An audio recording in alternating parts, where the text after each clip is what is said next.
Estamos esta mañana en Perspectiva con José Mujica, expresidente de la República, que se retiró del Senado en octubre de 2020. Antes había sido diputado y ministro de Ganadería, Agricultura y Pesca. Antes, aún en los años 60, fue uno de los miembros destacados del Movimiento de Liberación Nacional Tupamaros, y cuando cayó preso terminó siendo uno de los llamados rehenes de la dictadura militar. Mujica, le propongo ahora salir de los temas de acá de nuestro país. Usted ha tenido una proyección importante fuera de las fronteras del Uruguay, así que está casi obligado a seguir y analizar los hechos de la política internacional. Entre paréntesis, ¿tiene todavía la columna en la cadena alemana Deutsche Welle? Sí. ¿Con qué frecuencia es eso? Más o menos semanalmente. Uh-huh. Bueno, desde ese lugar, ¿qué análisis hace de la guerra en Ucrania, precipitada hace 3 semanas por la invasión de Rusia? Habla de la impotencia política de este momento de la humanidad. Por supuesto, desde el punto de vista jurídico, el derecho, lo que hizo Putin es una barbaridad, desde luego. Pero las grandes potencias, más de una vez, se pasan el derecho internacional y todo, lo ponen en el cuartito del desuso. Cuando ven sus conveniencias. Pero también hay que reconocer que advirtió y no hubo capacidad de negociación. Por lo visto Rusia no se va a quedar de brazos cruzados que le pongan los cohetecitos en la frontera. Y eso lo debieron haber medido el mundo también. Estamos ahora metidos en una barbaridad. Y me sorprendió ayer que el actual presidente de Ucrania dice que no pueden entrar en la OTAN. Hubiéramos empezado por ese lado. Sí, ayer terminó reconociendo que esa posibilidad de la que se habló en varias ocasiones hoy no existe.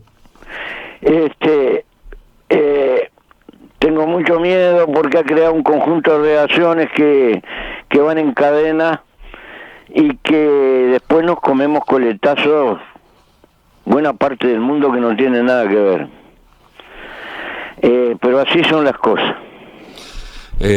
Así que entonces, por un lado, usted no anda con vueltas, digamos, a la hora de cuestionar, rechazar la decisión que tomó Rusia, la invasión. No, es un disparate lo que hizo. Se lo repregunto, mejor dicho, teniendo en cuenta que dentro del Frente Amplio en la izquierda uruguaya ha habido dudas en esa materia, ¿no? Hubo algunos sectores que se pronunciaron más claramente y otros que fueron por un costado, ¿no? Dando vueltas. Como recurso es un disparate. Ahora, en el mundo de hoy, porque también recuerdo con claridad cómo quedó Irak, en nombre de que había armas estratégicas, etcétera, y lo deshicieron. Y bueno, ese es el mundo en el que vivimos. Pero como tengo memoria, voy para atrás. Usted es mucho más joven que yo, pero no tanto. ¿Se acuerda de Nikita Khrushchev con los cohetes viniendo para instalarlos en Cuba, etcétera, ¿no? La crisis de los misiles entre Cuba y Estados Unidos se ha hablado mucho, se le ha traído a colación en estos días a raíz de toda esta situación. Hubo claridad en la cabeza de los hombres de Estado. Tú no pones los cohetes, da vuelta a los barcos, y yo saco los cohetecitos de Turquía y se desinfló la cosa. Es decir, funcionó la política. Acá en Ucrania fue exactamente al revés, y eso es lo lamentable. ¿Qué opinión tiene sobre Rusia y sobre todo la Rusia de Putin, el gobierno de Vladimir Putin, con quien usted incluso se reunió? Pero por eso no puedo entender Europa, porque ahora no hay un conflicto ideológico como podía haberlo, porque la Rusia de Putin ha instaurado un modelo capitalista, pero recontra capitalista, y con un grado de doloroso, por hablar lo menos. Entonces, pero también recuerdo viejas definiciones, dice De Gaulle en sus memorias: Europa llega a los Urales. Entonces, creo que políticamente Europa está muy disminuida, no tiene aquellos viejos conservadores tipo Adenauer, tipo que intentaban ver lejos, y entonces desemboca en este conflicto porque debieron haberlo parado antes con otra. No pidas lo que no te pueden dar. Le preguntaba por el gobierno de Putin, sobre todo teniendo en cuenta eso que de algún modo también mencionaba hace un rato, cómo dentro de la izquierda, en particular en Uruguay, no termina de haber un rechazo contundente a ese tipo de gobiernos, ¿no? Hay un cierto, ¿cómo decirlo?, una cierta contemplación, sobre todo por el papel que juega Rusia en la geopolítica mundial como contrapeso. ¿Qué dice de eso? Eso es otra cosa, pero que nos conviene un mundo con distintos polos, no cabe duda. A quienes somos sobre todo muy pequeños, porque tenemos relativas alternativas. Y no es que me gusten, no me gusta un mundo en manos de uno solo, desde luego que no. Pero todas las cosas tienen que tener un límite, porque nosotros pertenecemos a un pequeño país que fue intervenido un par de veces, que nos pasaron por arriba. Tenemos que tener muy claro, entonces, aunque no está de moda la autodeterminación, creo que es una cosa muy importante, y las grandes potencias no lo son tanto cuando abusan del poder que tienen. Dos preguntas más sobre esto. La primera, China. ¿Qué opinión tiene del papel que está jugando China en esta crisis? Esta crisis ve una gran perdedora, que es Alemania, porque va a terminar pagando la energía más cara y va a hipotecar un mercado. Alemania es un gran exportador de equipos industriales y tiene en Rusia un cliente de primer orden. Vende mucho trabajo calificado con alta tecnología. Y la gran triunfadora, peligrosamente, es la silenciosa China. ¿Por qué? Porque la empujan a Rusia para el otro lado. Por eso la importancia de la negociación y de los equilibrios. ¿Cómo que la empujan a Rusia para el otro lado? ¿Puede explicar eso? Mire la geografía, mire el mapa. Si le cortan todo de este lado, va a desembocar para el otro lado. Eso está en la tapa del libro. Y China va a terminar comprando petróleo más barato, gas más barato, con más facilidad, proveedores industriales y todo lo demás. Y lo último, a propósito Europa de este parece que no se quiere dar cuenta que el problema que tiene es China. Entiendo. El tema da para mucho más, pero para terminar con este capítulo, porque después quiero preguntarle otra cosa, una pregunta mucho más de fondo, diría, ¿no? Estamos hablando de guerra, estamos hablando de una guerra. Usted tiene un pasado guerrillero, usted incursionó durante años en la lucha armada dentro de nuestro país.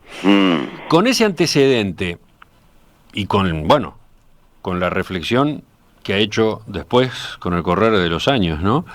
¿Qué postura tiene ante las guerras, ante la guerra como método de hacer política?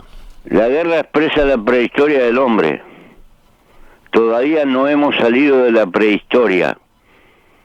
No acompaño las visiones antropológicas de que califican por el manejo de la piedra y los metales y todo lo demás.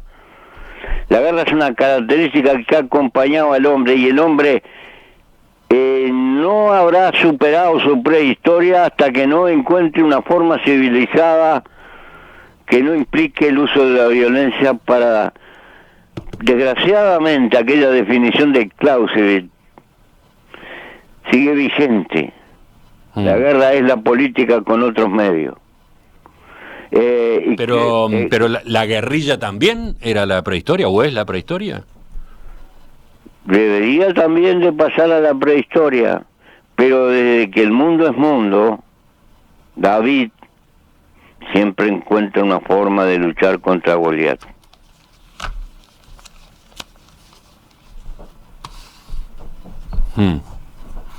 Eso lo dice a propósito del tipo de guerra, entre comillas, que usted encaró. Sí, y la que puede pasar mañana. ¿Qué va a hacer en el mundo cibernético de mañana? ¿Usted cree que no va a haber el uso del conocimiento para alterar esas realidades? Es probable que lo haya en gran escala. Adquirirá otras formas, pero está allí en la raíz de la conducta humana. Si tendremos para trabajar y tratar de... es probable que la vejez me ponga pesimista, pero veo que la humanidad tiene un avance tecnológico brutal, pero tiene un estancamiento ético y moral brutal, y si tuviera que representar esta humanidad lo diría, es un gorila con una ametralladora. La tecnología, porque la culpa no la tiene la tecnología, la tiene el uso de la tecnología que expresa la poquedad humana. Usted, como yo, sabe perfectamente, éramos gurises y íbamos a ver los partidos nacionales de Peñarol, todos entreverados y no pasaba nada. Y ahora cada partido hay que poner 1000 y pico de separar las hinchadas de una cosa. ¿Le parece que es un progreso? Creo que fuimos para atrás. Bueno, estas son las cosas que me ponen espeluznado. Y se pueden... hay imágenes para todos lados. La política no es solo economía. Hemos abandonado muchas cosas que tal vez el mundo religioso las cubría y en este mundo laico tienen poca importancia. ¿Esa sería una razón, dice usted? Ahí estaría una de las causas de este retroceso del que usted habla. Creo que hay que meter mucha filosofía y mucho pensamiento, y hacerse preguntas qué sentido tiene la vida y la convivencia. Son temas que casi no tocamos porque no son productivos, no tienen valor económico y desgraciadamente creo que estamos retrocediendo pavorosamente. Hacemos la segunda pausa y enseguida completamos la entrevista. Estamos con José Mujica esta mañana en Perspectiva.